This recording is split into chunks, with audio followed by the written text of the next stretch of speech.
அன்பான தேவ ஜனங்கள் எல்லோரையும் இது விசுவாச நேர தொலைக்காட்சி நிகழ்ச்சிக்கு வரவேற்பதிலே மிகுந்த மகிழ்ச்சி அடைகிறேன். என்னுடைய பெயர் ஹெகின் ஜான்.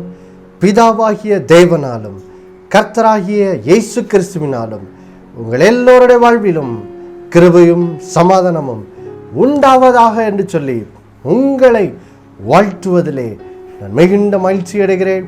தேவ பிள்ளைகளே, நாம் எபேசியர் 6ஆம் அதிகாரம் 10-18 வசனங்களிலிருந்து பிசாசு நமக்கு விரோதமாய் கொண்டு வருகிற அந்த ஆவிக்குரிய போராட்டங்களை ஜெயிப்பதற்கு, பிசாசை எதிர்த்து நிற்பதற்கு தேவன் நமக்கு தந்திருக்கிற ஆவிக்குரிய போராயுதங்களை குறித்து நாம் ஒவ்வொன்றாக தியானித்து வருகிறோம். இதுவரையிலும் நாம் 4 ஆவிக்குரிய போராயுதங்களை தியானித்திருக்கிறோம். தேவ பிள்ளைகளே, மறுபடியுமாய் நாம் எபேசியர் 6ஆம் அதிகாரம் 13வது வசனம், 16வது வசனம் மற்றும் 17வது வசனத்தை நாம் வாசிக்க கேட்கலாமா? ஆகையால் தீங்கு நாளிலே அவைகளை நீங்கள் எதிர்க்கவும் சகலத்தையும் செய்து முடித்தவர்களாய் நிற்கவும் திராணி உள்ளவர்கள் ஆகும்படிக்கு தேவனுடைய சர்வாயுத வர்க்கத்தையும் எடுத்துக்கொள்ளுங்கள். பொல்லாங்க நெய்யும் அக்கினி அஸ்திரங்களை எல்லாம் அவிழ்த்து போடத்தக்கதாய் எல்லாவற்றிற்கும் மேலாக விசுவாசம் என்னும் கேடகத்தை பிடித்து கொண்டவர்களாயும் நில்லுங்கள். இரட்சணியம் என்னும் தலை சீராவையும் தேவ வசனமாகிய ஆவியின் பட்டயத்தையும் எடுத்துக்கொள்ளுங்கள். பாருங்கள் தேவ பிள்ளைகளே, நாம் கடந்த ஓரிரு வாரங்களாக விசுவாசம் என்னும் கேடகத்தை எப்படி பயன்படுத்தி பொல்லாங்கனாகிய பிசாசு நாம் தேவனுடைய வார்த்தையிலே நடப்பதற்கு எப்படியாவது நம்மை தடுத்து விட வேண்டும் என்று சொல்லி நமக்கு விரோதமாய் அவன் தன்னுடைய பொல்லாத அந்த சோதனைகள் நிறைந்த அந்த அக்கினி எரிகிற அந்த அம்புகளை நமக்கு விரோதமாய் அவன் எய்யும்போது, பாருங்கள் தேவ பிள்ளைகளே, நாம் கர்த்தருடைய வார்த்தையை விசுவாசித்து இருதயத்தில் விசுவாசித்த அந்த வசனத்தை இப்பொழுது வாயினாலே பேசி இப்படி நாம் விசுவாசம் என்னும் கேடகத்தை பிடிக்கும்போது அந்த பிசாசின் சோதனைகளெல்லாம் எப்படி ஒன்றில்லாமல் ஆக்குவது, அது எப்படி அந்த அக்னியாஸ்திரங்களெல்லாம் எப்படி அவித்து போடுவது, விசுவாசத்தின் கேடகத்தை பிடிப்பதன் மூலம் என்ற காரியங்களை எல்லாம் நாம் கடந்த ஓரிரு வாரங்களாக நாம் தியானித்தோம். அதிலே பாருங்கள் தேவ பிள்ளைகளே, கடைசியாக ஒரே ஒரு காரியத்தை பார்த்தோம். அந்த காரியத்தை மட்டும் பார்த்துவிட்டு நாம் தேவன் நமக்கு கொடுத்திருக்கிற அடுத்த அந்த ஆவிக்குரிய போராயுதமாகிய இரட்சணியம் என்னும் அந்த தலை சீராவுக்கு நாம் என்ன செய்ய போக போகிறோம்.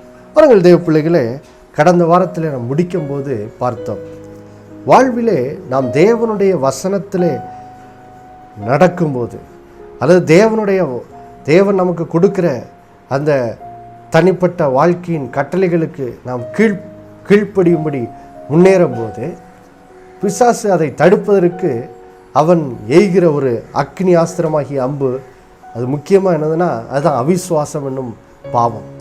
கர்த்தருடைய வார்த்தை குறித்து, கட்டளை குறித்து வருகிற ஒரு அவிசுவாசம்.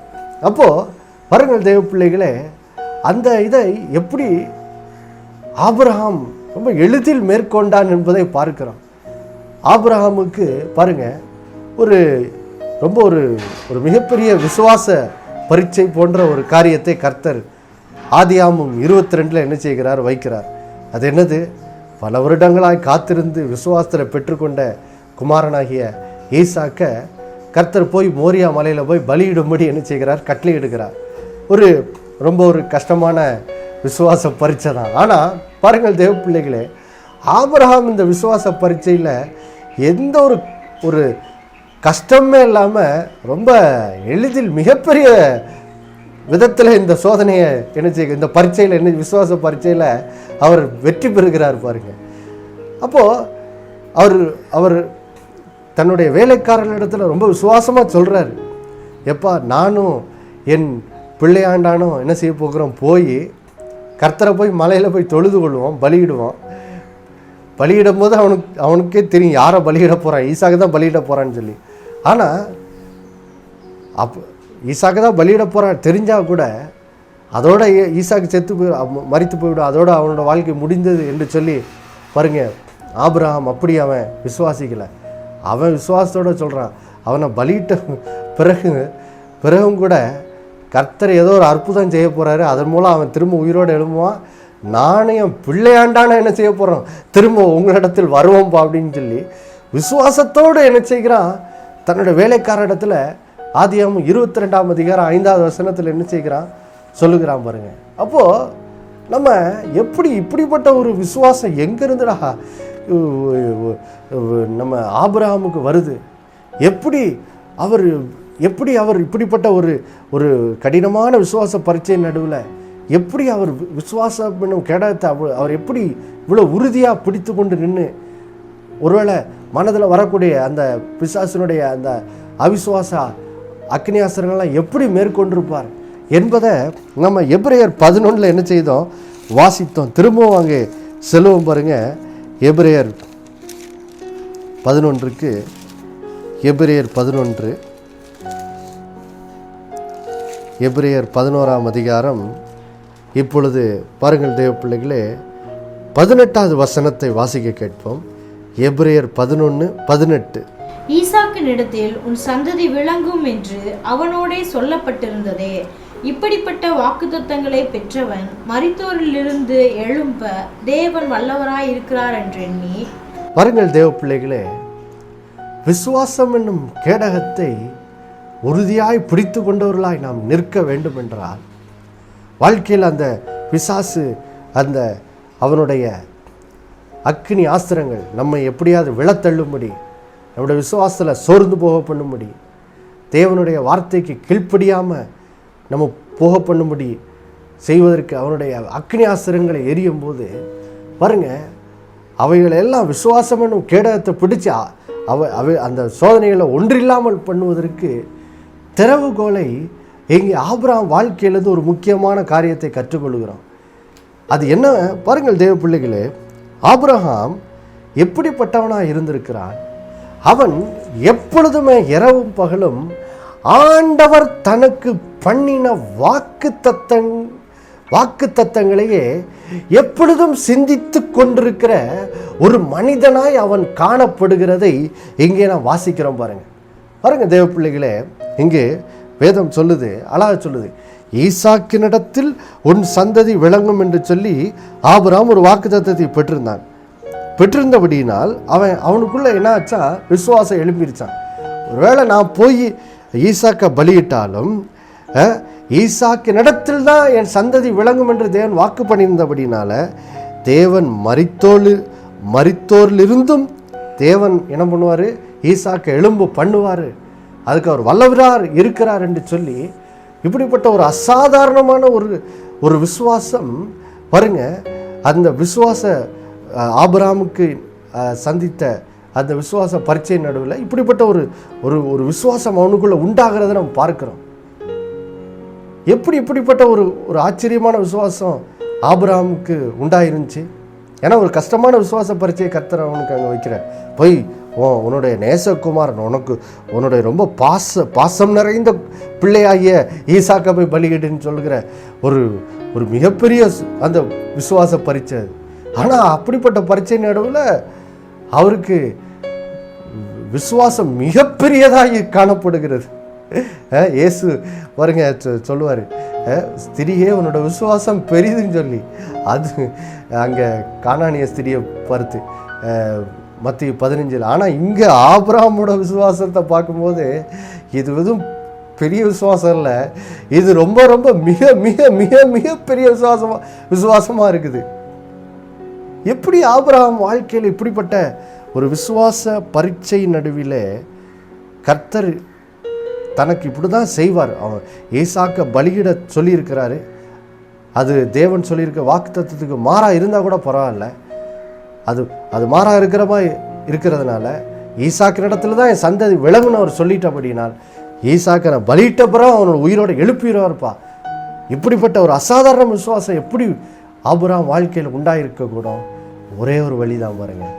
அவன் அந்த விசுவாச பரீட்சையை தேவன் தனக்கு வைக்கிறதுக்கு முன்னாடியே பாருங்கள், அவன் நல்ல காலத்துலேயும் எப்படி இருந்திருக்கான். ஒருவேளை அவன் எந்த ஒரு பெரிய சோதனையும் வாழ்க்கையில் சந்திக்காமல் வாழ்க்கையில் எல்லாம் நலமாய் எல்லாம் சொல்லுவாங்களே, எல்லாம் நல்லா இருக்கு பிரதர், எந்த ஒரு பிரச்சனையும் இல்லை வாழ்க்கையில், அப்படி எல்லாம் நலமாக இருக்கிற காலத்தில் கூட அவன் தன்னோட ஆவிக்குரிய வாழ்க்கையிலே அலட்சியத்தை காட்டவில்லை. பாருங்க, இன்றைக்கி நிறைய நேரம் தேவ பிள்ளைகள் பண்ணுற ஒரு பெரிய மிஸ்டேக் என்னென்னா, ஒரு தவறு என்னென்னா, வாழ்க்கையில் போராட்டத்தின் நடுவில் பார்த்திங்கன்னா ரொம்ப பாரத்தோடு ரொம்ப விசுவாசத்தோடு ரொம்ப வைராக்கியமாக ஜெபம் பண்ணுவாங்க. ஆனால் பிரச்சனை ஓய்ந்து புயல் காற்று ஓய்ந்து எல்லாம் சமாதானமான பிறகு எல்லாம் நலமாக இருக்கும்போது என்ன பண்ணுவாங்க, ஆவிக்குரிய வாழ்க்கையில் ரொம்ப அலட்சியமாகிடுவாங்க.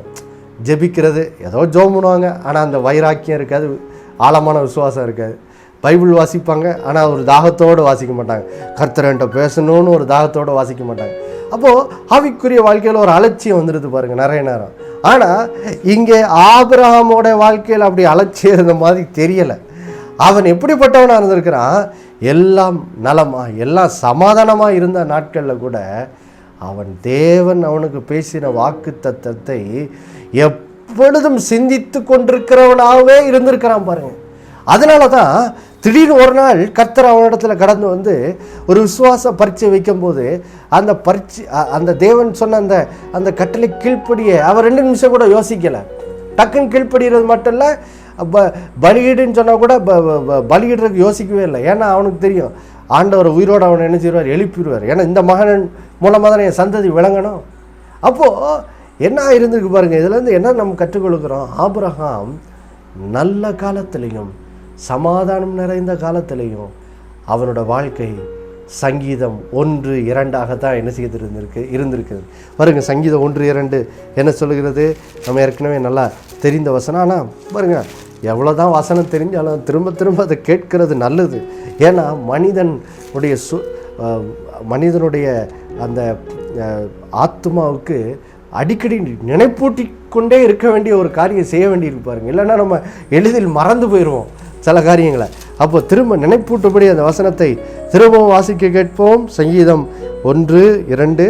கர்த்தருடைய வேதத்தில் பிரியமாயிருந்து இரவும் பகலும் அவருடைய வேதத்தில் தியானமாய் இருக்கிற மனுஷன் பாக்கியவான். பாருங்கள் தேவ பிள்ளைகளே, அப்போ பாருங்க, ஆபிரகாம் நல்ல காலத்துல, நல்ல காலம்னா என்னது, வாழ்க்கையில் எல்லாம் நல்லா இருக்குப்பா, ஒரு புயல் காற்று இல்லை, எல்லாம் ஆசீர்வாதமாக இருக்குது, விரும்புகிறதெல்லாம் கர்த்தர் எனக்கு தந்திருக்கிறார் அப்படின்னு நலமாக இருக்கிற காலத்தில் கூட நீங்கள் எப்படி வாழணும், ஆவிக்குரிய வாழ்க்கையில் அலட்சியம் ஆயிடக்கூடாது, அசால்ட் ஆயிடக்கூடாது. சரி, அதான் எல்லாம் சமாதானமாக இருக்குல்ல, இப்போ ஏன் போட்டு ரொம்ப வைராக்கியமாக ஜோம் பண்ணிக்கிட்டு, எதுக்கு ரொம்ப ஆழமாக விசுவாசிச்சுட்டு சும்மா அப்படி ஜாலியாக இருப்போம்ப்பா, அப்படியே இருப்போம், எதுக்கு போட்டு ரொம்ப போட்டு முட்டி மோதிக்கிட்டு அப்படியே ஜாலியாக அப்படி சும்மா ஏதோ லைட்டாக ஜோம் பண்ணுவோம் போதும், அது ஏதோ போய் சர்ச்சுக்கு போயிட்டு வந்துட்டேன் அது போதும் அப்படின்னு சொல்லி இனி வாழக்கூடாது தேவ பிள்ளைகளே. இப்படி அநேகர் செய்தபடி, இப்படி ஆவிக்குரிய வாழ்க்கையிலே அலட்சியமாக இருந்தபடினால தான் பாருங்கள், இப்போது நாம் குறிப்பாக கடந்த 2 ஆண்டுகளுக்கு மேலாக பாருங்கள், ரொம்ப ரொம்ப இதுக்கு முந்தைய காலத்தில் இருந்ததை காட்டிலும் ரொம்ப அதிகமான விதத்தில் நெருக்கங்களையும் வேதனைகளையும் கொள்ளை நோய்களையும் இந்த உலகத்தில் பார்த்துக்கிட்டு இருக்கோம். ரொம்ப சோதனை நிறைந்த காலத்தில் வாழ்ந்துக்கிட்டு இருக்கோம் 2020க்கு அப்புறமே. இதுக்கு முந்தைய காலத்தில் நாம் சோதனைகளை சந்திச்சிருக்கோம். ஆனால் இப்போ அது அதனுடைய அளவு ரொம்ப பெருகி விட்டது. அப்போது அளவு பெருகி விட்டதுனால இப்போ நிறைய பேரால் இப்போது இந்த அதிகமாக நெருக்கப்படும் இந்த காலத்தை என்ன செய்ய முடியல, எதிர்கொள்ள பலன் இல்லை. இப்போ அநேகர் பாருங்கள், எதிர்கொள்ள பலன் இல்லாமல் அப்படியே துவண்டு போய் கிடக்கிறதை நாம் பார்க்கிறோம். அதனால தான் கர்த்தர் இந்த நாளில் உங்களோட பேசிக்கொண்டிருக்கிறார் தேவ பிள்ளைகளே. ஆண்டவர் சொல்லுகிறாரே, என் மகனே என் மகளே, இனி ஆவிக்குரிய வாழ்க்கையில் மறுபடியும் எழும்பு. எப்படி எழும்பு எல்லாம் இப்போ ஒருவேளை வாழ்க்கையில் இப்போ ஆண்டவருடைய கிருபையினால் இந்த கொரோனா காலம் எல்லாம் கொஞ்சம் நம்ம அந்த புயல் காற்றெல்லாம் நம்மளை விட்டு கடந்து போய் இப்பொழுது கொஞ்சம் சமாதானமான காலத்துக்குள்ளே வந்திருக்கோம். இப்போது அந்த நெருக்கெல்லாம் இப்போ போயிடுச்சு, கொஞ்சம் சமாதானமான காலத்துக்குள்ளே இருக்கிறோம். அப்போது இப்போ அந்த கொரோனா கொள்ளை நோய் காலம்லாம் அகன்று போய் இப்போ சமாதான காலம் வந்துட்ட உடனே இப்போ என்ன செய்திடாதீங்க, ஆவிக்குரிய வாழ்க்கையில் அலட்சியம் ஆயிராதீங்க. ஆண்டவர் சொல்றாரு, இந்த சமாதானமான இந்த காலகட்டத்திலையும் தொடர்ந்து என்ன பண்ணு, விசுவாசத்துல இன்னும் வைராக்கியமாறு, ஆவியில இன்னும் அனலாறு. எப்படி இரு? கர்த்தர் சொல்றாரு, இந்த காலத்திலும் இன்னும் கர்த்தருடைய, இதுக்கு முந்தைய நெருக்கத்தின் காலத்துல நீங்க கர்த்தரை தேடினது காட்டிலும் இன்னும் அதிகமா கர்த்தருடைய வேதத்தின் மேல என்ன செய்யுங்க, பிரியமா இருங்க. இரவும் பகலும் அவருடைய வேதத்துல என்ன செய்யுங்க, இன்னும் அதிகமா தியானமா இருங்க ஆண்டவர் சொல்றாரு. இப்படிதான் ஆபிரகாம் இருந்தார் நலமான காலத்துல. நலமான காலத்துல அவர் இப்படி இருந்ததுனால தான் அவருடைய வாழ்க்கையில தேவன் அவருடைய விசுவாச வாழ்க்கையை இன்னும் ஒரு உயர்வான நிலைக்கு கொண்டு போகும்படி ஒரு சின்ன விசுவாச பரீட்சை வைத்த போது அவர் அதை வெற்றிகரமாக என்ன செய்யிட்டார், அதில் பாஸ் ஆகிட்டார். ரொம்ப மாபெரிய வெற்றியை பெற்றுட்டார். ஆச்சரியமாக இருக்குது. காரணம் என்ன? ஆபிரகாம் எக்காலத்திலும், வெறும் நெருக்கத்தின் காலத்தில் மட்டும் இல்லை, வாழ்க்கையில் எல்லாம் நல்லா இருக்கிற காலத்தில் கூட அவர் தாகத்தோடு கர்த்தருடைய வேதத்தில் பிரியமாக இருந்தார். இரவு போல் அதை தியானிக்கிறவராக இருந்தார். இரவு போல் தியானிச்சுக்கிட்டே இருக்கார். ஆமாம், கர்த்தர் சொன்னார்ல, உன் சந்ததி இந்த வானத்தின் நட்சத்திரங்களை போல இருக்கும், பூமியின் தூளை போல இருக்கும். அதுக்கடுத்து சொல்லியிருக்காரு, ஈசாக்கின் மூலமாக தான் என் சந்ததி விளங்குன்னு சொல்லியிருக்காரு. அப்போ ஈசாக்கின் மூலம் எனக்கு வானத்தின் நட்சத்திரங்களை போல ஒரு சந்ததி வரப்போகுதுன்னு சொல்லி அவர் இரவும் போல எப்பொழுதும் என்ன செய்திருக்காரு, தியானிச்சுக்கிட்டே இருந்ததுனால தான் பாருங்க, அவரோட வாழ்க்கையில் கர்த்தர் ஈசாக்கு நீ பலியிடுன்னு சொல்லி ஒரு விசுவாச பரீட்சை வைத்த போது அவருக்குள்ள டக்குன்னு அந்த வசனம் கிரியை செய்து, இது ஒருவேளை தேவன் சொன்ன வாக்குத்தத்தம் மாறா இருந்தாலும் மாறா இருக்க முடியாது. ஏன்னா தேவன் உண்மையுள்ளவர், அவர் பொய் சொல்ல ஒரு மனிதன் அல்லங்கிறது ஆபிரகாமுக்கு ஏற்கனவே என்ன செய்யும் தெரியும்.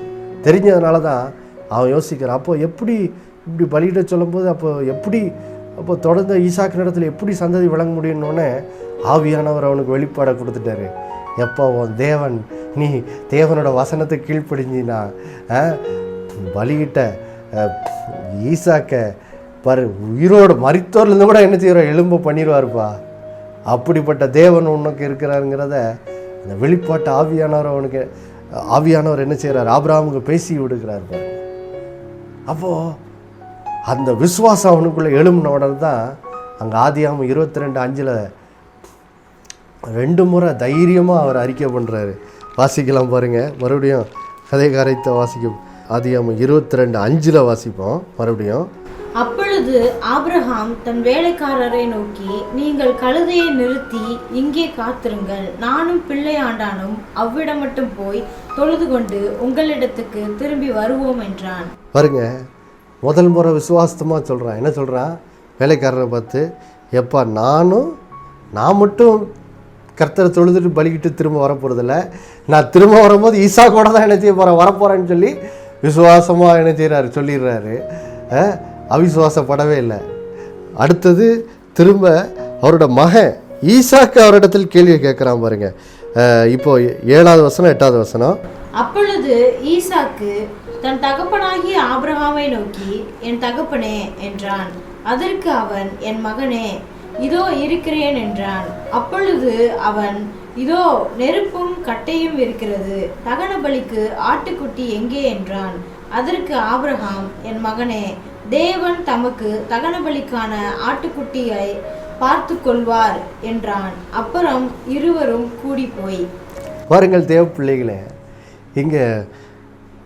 இங்கே ஆபிரகாமோட ஆச்சரியமான விசுவாசத்தை பார்க்குறோம் பாருங்க. இங்கே ஈசாக்கு ஒரு கேள்வியை ரொம்ப அவன் காரியங்களெல்லாம் பார்க்குறான் பாருங்க. சொல்கிறான், தகப்பனே, இதோ நெருப்பு கட்டை இருக்குது, எல்லாம் இருக்குது, ஆனால் தகன பலிக்கு ஆட்டுக்குட்டி எங்கே அப்படின்னு கேட்காம பாருங்க. யோசிச்சு பாருங்க. இந்த கேள்வி கேட்டவுடன் பாருங்க, இந்த இடத்துல ஆபிரகாமுக்கு ஒருவேளை அழுதுருக்கலாம். அவன் பாருங்க, ஒருவேளை ஆபிரகாம் கர்த்தருடைய வேதத்தில் பிரியமாக இருந்து அதை இரவும் போலும் தியானிக்காத மனுஷனாக இருந்திருப்பான்னா, இந்த கேள்வியை கேட்டவுடனே அவனோட விசுவாசத்தில் ஒரு ஆட்டம் வந்திருக்கும். அவனோட உள்ளமே தோண்டு போயிருக்கக்கூடிய வாய்ப்பு இந்த இடத்துல இருக்குது பாருங்க.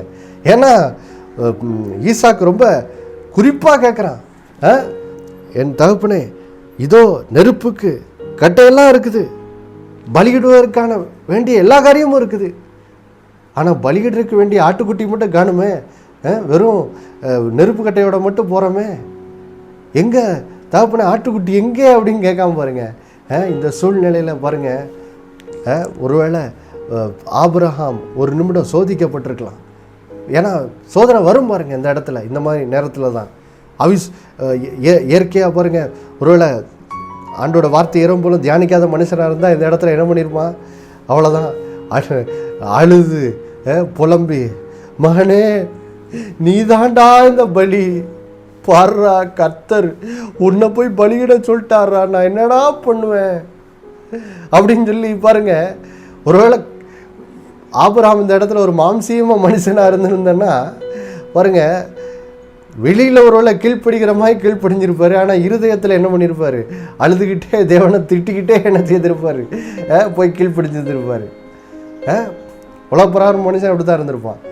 ஆனால் யோசிச்சு பாருங்க, இங்கே ஆபிரகாம் வெறும் வெளிப்புறமாக மட்டும் கீழ்ப்படியில, இருதயத்திலிருந்து அவர் கீழ்ப்படுகிறார். இருதயத்தில் தேவனை குறித்த ஒரு வெளிப்பாடு பெற்ற மனுஷனாக தான் அவர் கீழ்ப்படுகிறார் பாருங்க. இது ரொம்ப ரொம்ப முக்கியம் பாருங்க. ஏன்னா இன்னைக்கு நிறைய பேர் ஆண்டவருக்காக ஊழியம் செய்யணும்னு சொல்லி தெரியுது, அதனால் பாருங்கள் ஊழியெல்லாம் செய்வாங்க. வெளியில் பார்த்திங்கன்னா போய் வெளிப்புறமான விதத்தில் ஊழியம் கரெக்டாக நடக்கும், வெளியில் செய்வாங்க. ஆனால் இருதயத்தில் பார்த்திங்கன்னா தேவனை குறித்து ஒரே குறைபாடாக இருக்கும். ஆமாம், நான் ஊழியம் செய்த ஆண்டவருக்காக என்ன, அதனால் எனக்கு என்ன கிடச்சிது? ஒரே நஷ்டம்தான். அல்லது சிலர் சொல்லுவாங்க, ஆமாப்போ வார வாரம் சர்ச்சுக்கு போகிறேன், வார வாரம் இந்த பைபிளை தூக்கிட்டு போகிறேன், இதனால் எனக்கு என்ன பிரயோஜனம்? ஒரு வாழ்க்கையில் எல்லாம் ஒரே நஷ்டம்தான் போ அப்படின்னு இன்றைக்கி நிறைய பேர் என்ன செய்கிறாங்க? வெளிப்புறமான விதத்தில் ஆண்டவர் கீழ்ப்படுகிறாங்க, கீழ்ப்படுகிற மாதிரி இருக்கு. ஆனால் இருதயத்தில் பார்த்திங்கன்னா பூரா ஆண்டவர் மேலே கசப்பு தான். ஆனால் தேவ பிள்ளைகளே, ஆபிரகாம் அப்படி இல்லை. ஆபிரகாம் பாருங்கள் எவ்வளோ பாருங்கள், ஆபிரகாமுடைய இருதயத்தில் எந்த அளவுக்கு விசுவாசம் பயங்கரமாக இருக்குது பாருங்கள். ஏன்னா அவன் இரவும் போலும் வசனத்தையே தியானித்து சிந்தித்து கொண்டிருக்கனால உடனே பதில் சொல்கிறான். என்ன சொல்கிறான்? அதற்கு ஆபிரகாம், என் மகனே, தேவன் தமக்கு தகன பலிக்கான ஆட்டுக்குட்டி என்ன செய்வார்? பார்த்து கொள்வார்ப்பா. அவர் பார்த்து கொள்வார். அவர் தானே என்ன பலியிட சொன்னார், அப்போ அவர் பார்த்துக்குவார், நான் அதை பற்றி என்ன செய்ய வேண்டிய கவலைப்பட வேண்டியதில்லைன்னு சொல்லி எவ்வளோ ஒரு ஆச்சரியமான விசுவாச பதிலை சொல்கிறான் பாருங்க. அதாவது என்ன சொல்கிறான் இங்கே, இவனுடைய வார்த்தைகள் மூலமாக விசுவாசத்தை பேசி பாருங்க. இந்த இடத்துல ஒருவேளை அவனோட மனதில் வந்திருக்கக்கூடிய அந்த அவிசுவாச சோதனைகளை வெற்றிகரமாக என்ன செய்கிறான்? மேற்கொள்ளுகிறான், வெற்றிகரமாக மேற்கொள்ளுகிறான். ஒரு இடத்துல ஆபிரகாம் ஒருவேளை சோதிக்கப்பட்டு அவன் அவிசுவாச இடம் கொடுத்துருக்கலான்னா, இடம் கொடுத்துருக்கக்கூடிய இடம்னா அது இந்த இடம் தான். ஏன்னா மகன் கேள்வி கேட்டுட்டான். இப்போ அப்பா தகன பலிக்கு ஆட்டுக்குட்டி எங்கே? இந்த இடத்துல தான் உண்மையாக சோதிக்கப்பட்டிருக்கலாம். ஆனால் ஆபிரகாம் எப்பொழுதும் கர்த்தரோட வார்த்தையின் மேல் தியானமாக இருந்த மனுஷனாக இருந்தபடினால் பாருங்கள், ஒருவேளை அவிசுவாச சோதனைக்கு இடம் கொடுக்கக்கூடிய இடத்துல கூட அவன் வார்த்தையை பேசி, விசுவாச வார்த்தைகளை பேசி பாருங்க, பிசாசனுடைய எல்லா அக்னி ஆஸ்திரங்களையும் மேற்கொண்டு பாருங்க, அவன் வெற்றிகரமாய் தேவனுடைய சித்தத்தை செய்து முடிக்கிறான். தேவனோட வார்த்தைக்கு கீழ்ப்படிந்து முடிக்கிறான் அந்த இடத்துல. பாருங்கள் தேவ பிள்ளைகளே, இன்றைக்கு நானும் உங்களோடு பேச விரும்புவது தான். கர்த்தருடைய ஆவியானவர் இன்னைக்கு நம்மோடு பேசுகிறார், சொல்லுகிறார், என் மகனே, என் மகளே, ஆவிக்குரிய வாழ்க்கையிலே அனலாயிரு, என்னோடு நெருக்கமாய் வாழு. நல்ல சமாதானமான காலத்திலும் ஆவிக்குரிய வாழ்க்கையை அலட்சியம் பண்ணாத. ஆவிக்குரிய வாழ்க்கையில் எப்பொழுதும் எந்நேரமும் கர்த்தருடைய வேதத்தில் பிரியமாக இருந்து எப்பொழுதும் இரவும் போலும் தியானிக்கிற ஒரு மனுஷனாய் வாழும்படி கர்த்தர் இன்னைக்கு நம்மை அழைக்கிறார். ஜெபிக்கலாமா? அன்புள்ள பரலோக பிதாவே, ஆண்டவராகிய இயேசுவின் நாமத்தில் வருகிறோமப்பா. நாளில் நீர் எங்களோடு பேசின அந்த வார்த்தைக்காய் ஸ்தோத்திரம். ஆண்டவரே, ஆபிரகாமோட வாழ்க்கையிலிருந்து எவ்வளோ அருமையாக பேசியிருக்கிறீர் ஆண்டவரே. எஸ்லா, இன்றைக்கு ஒருவேளை இந்த கொரோனா நெருக்கத்தின் காலங்களெல்லாம் ஒரு முடிவுக்கு வந்து ஒரு சமாதானமான காலத்தில், நல்ல காலத்தில் வாழுகிறோம். ஆனால் இப்படிப்பட்ட காலத்தில் தான் அநேகர் தங்களுடைய ஆவிக்குரிய வாழ்க்கையிலே அலட்சியமாய் விடுகிறார்கள். ஆவிக்குரிய வாழ்க்கையிலே வைராக்கியமாக இருக்கிற நிலையை விட்டு விடுகிறார்கள் ஆண்டவரே. ஏதோ பேருக்கு பைபிள் வாசித்து பேருக்கு ஜெபிக்கிற ஒரு நிலைக்கு மாறிடுறாங்க. ஆனால் இந்த நாளில் நீர் ஆபிரகாம் வாழ்க்கையிலிருந்து பேசியிருக்கிறீர் ஆண்டவரே. விசுவாசம் என்னும் கேடகத்தை உறுதியாய் பிடித்து கொண்டு பிசாசின் அக்கினி அஸ்திரங்களை நாங்கள் மேற்கொள்ள வேண்டும் என்றால் நல்ல காலத்திலும் சமாதானமான காலத்திலும் இன்னும் அதிக வைராக்கியத்தோடு கர்த்தரோட வேதத்தில் பிரியமாயிருந்து இன்னும் அதிக வைராக்கியத்தோடு கர்த்தரோட வசனத்தை தியானிக்கிறவர்களாய், ஜெபிக்கிறவர்களாய், கர்த்தருடைய ஆலயத்துக்கு செல்கிறவர்களாய், கர்த்தரை இன்னும் அதிகமாய் தேடுகிறவர்களாய் எங்கள் வாழ்க்கை காணப்பட வேண்டும் என்று பேசியிருக்கிறீர் ஆண்டவரே. இந்த நாளில் இதை கேட்டுக்கொண்டிருக்க ஒவ்வொருத்தருடைய வாழ்க்கையும் அப்படியே மாற்றுவீராக என்று ஜெபிக்கிறோம். அப்படியே மாற்றுவீராக. அதன் மூலம் உம்முடைய பிள்ளைகள் ஆண்டவரை வரும் நாட்களிலே உம்முடைய சித்தத்தை செய்யும் போதும், ஆண்டவரை பிசாசு கொண்டு வருகிற போராட்டங்களை எதிர்கொள்ளும் போதும், எல்லா வேளையிலும் ஆண்டவரே உம்முடைய வார்த்தையை உறுதியாய் பிடித்து, விசுவாசம் என்னும் கேடத்தை உறுதியாய் பிடித்து, ஆண்டவரே உம்முடைய சித்தத்தை வெற்றிகரமாய் செய்கிறவர்களாக, வருகிற பிசாசின் எதிர்த்து வருகிற பிசாசின் அக்கினியாசனங்களெல்லாம் வெற்றிகரமாய் அவித்து போடுகிறவர்களாக விசுவாசம் என்னும் கேடத்தை பிடித்து, இப்படியாக உம்முடைய பிள்ளைகள் ஒரு ஜெயமுள்ள விசுவாச வாழ்க்கை வாழ கிருபை செய்யுங்க. அப்படியே மாற்றுங்க. இயேசுவின் நாமத்தில் வேண்டிக் கொள்ளுகிறோம் எங்கள் நல்ல பிதாவே. ஆமேன், ஆமேன். மறுபடியும் அடுத்த வாரம் உங்களை சந்திக்கும் முறை உங்களுக்கு நினைப்பூட்ட விரும்புகிறேன். இயேசுவே ஆண்டவர். ஒவ்வொரு நாளும் அவர் மேல் விசுவாசம் வைத்து வாழுங்கள். ஆமேன்.